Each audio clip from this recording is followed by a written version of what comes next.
Hey guys, it's time for another early news dump because it was actually a surprisingly great week for movie news. What? There were a ton of announcements and a whole lot of confirmations. Also, we're filming and releasing news dump early again because I'm flying home to Florida to see my family. And also, this show it kind of seems to make more sense during the week when the news is fresh. So I don't know, maybe we'll switch it permanently. Maybe we won't. Got to keep you on your toes.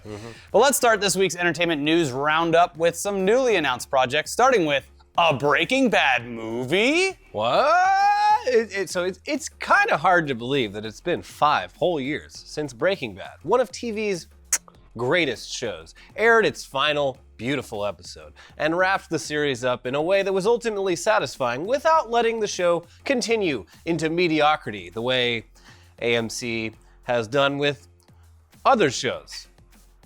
The Walking Dead. Yeah, that's what we're talking about. To be fair, Better Call Saul does a damn good job at filling the gap in the extended Breaking Bad universe, but now fans of the original series have something even bigger to look forward to, an actual Breaking Bad movie that will be written and produced by the show's creator, Vince Gilligan. So details about this are obviously sparse, and it's not confirmed yet as to whether or not Gilligan will direct the feature film, but even if he doesn't, he has a ton of talented directors who successfully nailed a plethora of episodes, and they would probably be very happy to take this job. Yeah. Who wouldn't want to be at the helm of this? Now, the other mystery here is, what the hell would a Breaking Bad movie be about?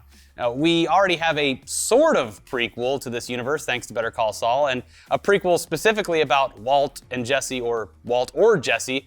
It might not be that interesting. So, Yeah, I thought we saw the start of both of their interesting the lives. start and end of their entire relationship. So it is looking like it's going to pick up apparently right where it left off when the series ended. Now, spoiler alert, but it's been 5 years, so, I mean, it's fine, I guess. The series ends with Walt dying and Jesse fleeing the final scene. You were warned. So the Slash film has the most information that we could find from the various outlets, and in their reporting, they say that, quote, Slash film has learned that the newly announced Breaking Bad movie will be a sequel set after the events of the series finale, following Jesse as he blazes a trail away from that horrifying finale. And apparently Aaron Paul will obviously be reprising his role as the Pink Man. Yeah. So yeah, that all makes perfect sense, not only for the reasons that we mentioned above, but also because the only information previously released about this movie was a tagline that simply stated, the movie would track the escape of a kidnapped man in his quest for freedom. Who could that man be? Oh, it's Jesse. So far, there's no tentative release date, but sources indicate that filming will begin in New Mexico sometime soon. I'm sure the governor of Mexico is like, Vince, My buddy, boy. hey, we made a lot of money back then, didn't we? And that one-armed man is just kicking himself with his wooden leg. Wait. I'll be in it, I swear. I'll be a good boy. Another TV show that people have wanted in movie form ever since it went off the air is HBO's Deadwood. And a film adaptation of this series, it's been in the works for a while now, so it was eventually going to happen someday. They waited for Red Dead 2 to come out to drop the news. Yeah, I mean, good plan. That day is now fast approaching because news dropped this week from HBO Films that a Deadwood movie has actually officially started shooting, and that also series creator David Milch wrote the script for this. Also, the film will include at least 12 of the cast members from the original series. HBO also released some information about the plot, saying the indelible characters of the series are reunited after 10 years to celebrate South Dakota's statehood. Woo! Former rivalries are reignited, alliances are tested, and old wounds are reopened, as all are left to navigate the inevitable changes that modernity and time have wrought. So, All right. cool. It's a Western. I'm into it. Moving on from Deadwood and over to Deadpool for a moment, it's been confirmed this week that the big, mysterious Deadpool movie that shoved its way into one of the biggest movie release weekends of the year is actually, as predicted, just a PG-13 cut of Deadpool 2, and it's going to be titled Once Upon a Deadpool. The movie will hit theaters as a limited engagement on December 12th and will only stick around until Christmas Eve in order to try to make a bunch of money off of teenagers who will have a lot of free time for watching movies over their holiday breaks, but they don't want to go see that Oscar bait bullshit. Most of that's rated R. How are they going to get in? This is definitely geared more towards 13 and 14-year-olds and less towards 16-year-olds who definitely went and saw it anyway. My mom said I couldn't see Deadpool 2 because it's rated R, but you know what? I'm gonna do it anyway. It's back and it's PG-13. And Mom's gonna take me this time. But will it have any new footage, or will it just be a cut-down, censored, non-bloody version of Deadpool 2? PG-13, as everyone knows, it goes pretty hard these days anyway. Yeah. They can say one fuck, right? Saw my first pair of tits in Titanic. There you go. But PG-13. yeah, a lot will definitely have to be cut from this movie in order to secure that rating. As far as new footage goes, so far the studio has only confirmed what we've already seen, which is a parody of The Princess Bride involving Deadpool and Fred Savage. The good news here, aside from a bunch of kids getting to legally see Deadpool 2 in theaters, is that $1 from every ticket sold to this limited release will go to a charity campaign called Fuck Cancer, which will itself be temporarily renamed to Fudge Cancer for this release. Delicious fudge cancer. Fudge cancer. Now let's talk about everyone's favorite topic. No, not MoviePass, although we do have some sort of related news to movie subscription services in general that we'll get to in a bit. But for now, though, let's talk about reboots. Announced earlier this week was a reboot to a franchise that we actually think people will be stoked about, considering many out there enjoy the character itself almost more than any particular movie or plot. Shrek is back, baby. Woo! That's what I like about you. Anyway, yeah, Universal saw all those memes that you've been posting all over everywhere for the last few years. They tallied up all the times that you sang Smash Mouth at karaoke. They did the math, and they decided that right now would be the perfect time to let's bring that ogre back to the big screen. That's what the world needs. Shrek.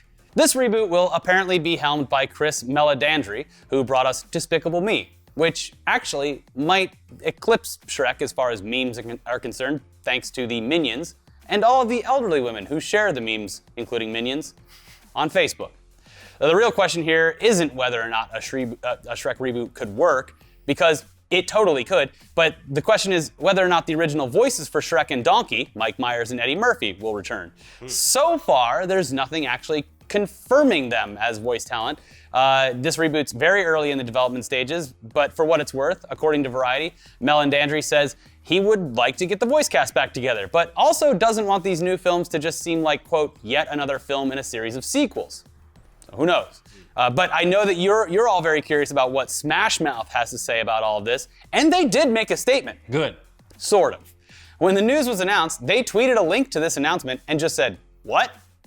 Oh, so they've embraced the meme? Because for a while there, anytime anyone would tweet to them about Smash Mouth, I remember when, or tweet to them about Shrek, I remember there was like a fifth, how many Shrek movies? Probably 5. Anyway, they tweeted to them like, oh, there's another Shrek movie. Aren't you guys excited? Smash Mouth's like, we had like seven hit singles before Shrek ever came along. Top 40 singles before Shrek. We were very big before Shrek, but Shrek helped you. And now, it's good that you're embracing it. Maybe you'll get the call. You're forever entwined with Shrek. That's good. Maybe the movie-going community can look past a casting decision that isn't Mike Myers and Eddie Murphy, but I think that the big hang-up here will be whether or not Smash Mouth is involved. Yeah, and are they gonna do a new song? Are they gonna do an updated version of All Star? Big questions. Yeah, there's a lot that could happen. They should just get Steve Harvell, the singer of Smash Mouth, of course, to play Shrek. Oh, that would be perfect. Sing all the dialogue. Make it an entire Smash Mouth musical. Yeah, I think Shrek. they have a Shrek musical, but this would be even better. I think you're right, Elliot. Yeah. I think we're onto something, and maybe we can actually ruin this franchise together. Woo! In other news that's oddly related to both reboots and Despicable Me, this week it was announced that a Super Mario Brothers feature film is going to happen sometime in the near future. Now we know. You're saying to yourself, but there already is a Super Mario Brothers movie, and it's perfect.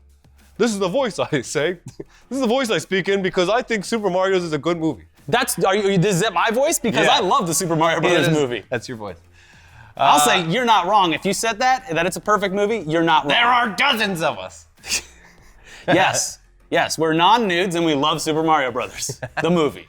Yeah, well, this time around, they're not just gonna make a weird Blade Runner for kids, because this one is gonna be an animated feature film made by Illumination and Chris Meledandri. That's the studio behind the Despicable Me franchise and the same guy that's creating that new Shrek reboot that we just spoke about. A very busy man. Why not just put him in one movie? Mario goes down the wrong pipe and he's in Shrekland. Well, And Elliot, then Yoshi and the donkey become friends and they ride both of them together. is it too late to put Shrek in Smash Brothers? I mean, they're kind of pushing it with the character count up there. Mm-hmm. But hey. You know they just had to fix a character because it was racist? No. Yeah, well, they did. They had to take an arrow off, or a feather off of his head because it looked like a racist portrayal of a Native American dancing with fire. Oh. Well, I gotta, you know what? Just take that whole character out and put Shrek in. I think that's a great idea. Anyway, this time around, Nintendo is going to have their hands all over the project, and Shigeru Miyamoto himself will be involved in its creation. And that's because last time they did the very bold but very They handed it over prideful, to some auteurs. Yeah, they did a great move, and they just handed it off and said, "Here, do whatever you want." And then apparently showed up to the set and was like, "What the fuck is going on?" And what went on was the creation of one of the best kids action movies of all time. Yeah. Sure. I'm not going to argue anymore. Yeah. Anyway, we would quote some of the statements made by Mr. Melendari, but he starts his interview off by trashing the 1993 film starring Bob Hoskins and John Leguizamo. So fuck that. Okay. Well, I didn't include it because it offended me. So are you going to boycott this new one on principle? Nah, I'll probably go see it. He's erasing my childhood. Yeah, I'm gonna get as fierce about this as people do about Star Wars and other shit like that. Like, Childhood ruined. God, I can't believe it. Princess Peach is a Mary Sue. So look forward to me just fucking dragging this new film for years. I'm excited for that more than I am about the movie. Yeah. Anyway, the new Super Mario Bros. Film is apparently being fast-tracked, and reports have said that the studio will be aiming to get it released sometime in 2022, which sounds like it's 100 years in the future, but it's actually only 3 years away. Yeah. Just gotta live that long. So now back to that movie subscription model news that we were talking about earlier. And no, we don't have anything big to report on about MoviePass this week. But we do have a bit of sad news for people who are already members or who plan to try out AMC's version of the movie theater subscription model, A-List. Thanks to what is described as an extremely successful test phase, AMC theaters confirmed this week that their A-List service would become a permanent part of the company. Yeah! But that they're going to be raising prices in the near future. Yeah. Yeah, so for the unaware, AMC debuted A-List this past summer as a way to compete with MoviePass, as MoviePass was failing all over the place. Yeah, they stuck another knife into the heart of MoviePass as it was like, there's no bringing this back. And Stuck they're a like, knife in its back. they were like, no, you got to be sure. Just like in horror movies, you gotta set them on fire, stab them 100 more times because MoviePass can come back from the dead, baby. Yep. So AMC A-List allows you to see up to 3 movies per week at any AMC theater, and that includes screenings for premium offerings like 3D, IMAX, and Dolby, and more. I don't know if it includes 4DX, probably not. No, they have that box thing that's kind of like it, except it just rumbles. But Nah, they also did. I want the water and the mist. Yeah, they also did the reserved seating as well, which was nice. Yeah. So the price for AMC A-List started out at just $20 a month, which is a great deal if you see, I don't know, 1 or 2 movies a month, depending on where you live. Tickets are expensive. Yeah. But now, they're going to be increasing the price by up to $4, depending on what state you live in. If you're already a member of AMC A-List, you'll get to keep the lower price for up to 12 months from the date that you signed up. And the new pricing will officially go into effect on January 9th of 2019. So while it's not a huge spike in price, it will most likely force users to give a bit more thought as to whether or not they're going to get their money's worth on any given month, or whether or not they want to risk it. I mean, I'll be honest, I think they might be about dead even for me with the fee so far because I didn't really see too many movies for the first month that I was a subscriber, but that changed recently. I saw Venom, Halloween, and some other stuff, so I caught up a bit.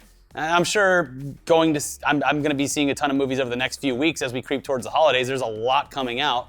But this service could turn into like a on-again, off-again type thing where I just cancel and renew depending on what's going to be coming out in the near future. I mean, the movie studios, although they change it from time to time, give you a pretty clear roadmap of when you're going to be seeing things. But who knows if AMC will allow you to cancel and renew your membership at any point in time.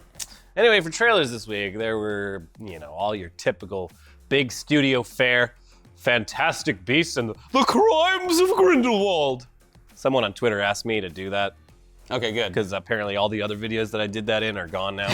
Well, you have one now. Use Fantastic Beasts and the Crimes of Grindelwald. Ooh.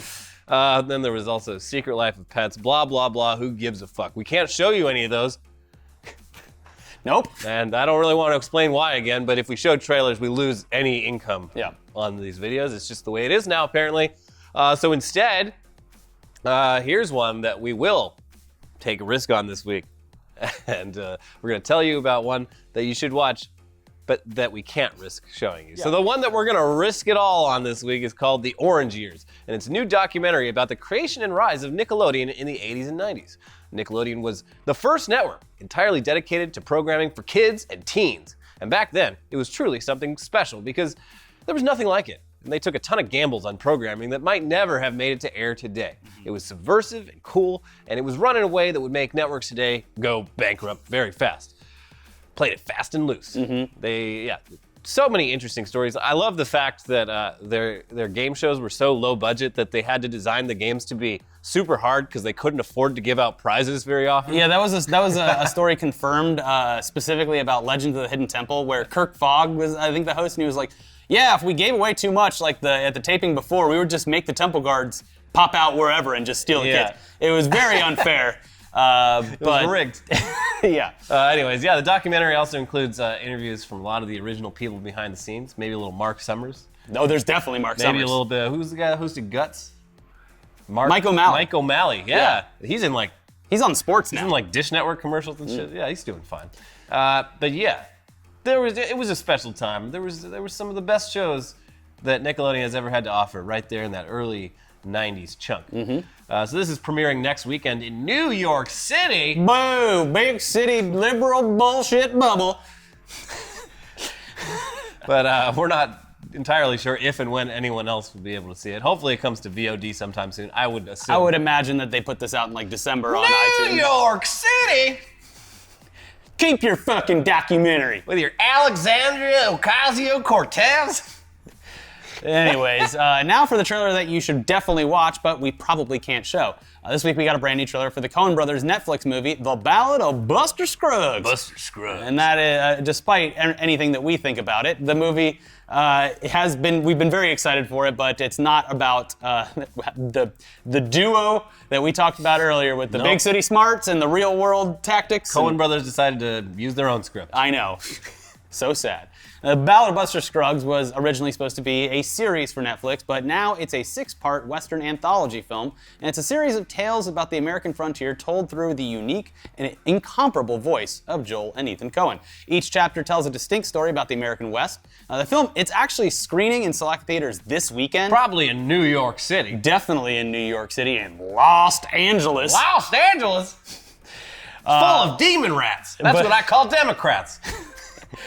But if you don't want to head out to the theater or you don't have a screening anywhere near you, just wait a week because Ballad of Buster Scruggs, it's dropping on Netflix November 16th. So, hey, right around the corner. There you go. But while you wait for that, here's something you can spend your money on. Become a member of this channel. There's a join button somewhere around here. It's below us. It's right below us. We made a post earlier this week about getting questions for a Q&A that we're going to do. We're just going to leave that up over the weekend so that people can add questions to it and then film something next week, and that's going to be just for members only. We're also going to hit the Patreon for questions as well. So if you want to become a member, do that. You get some badges and some emotes and stuff like that so that when we do live stream again, which should happen soon, you'll get to use them all.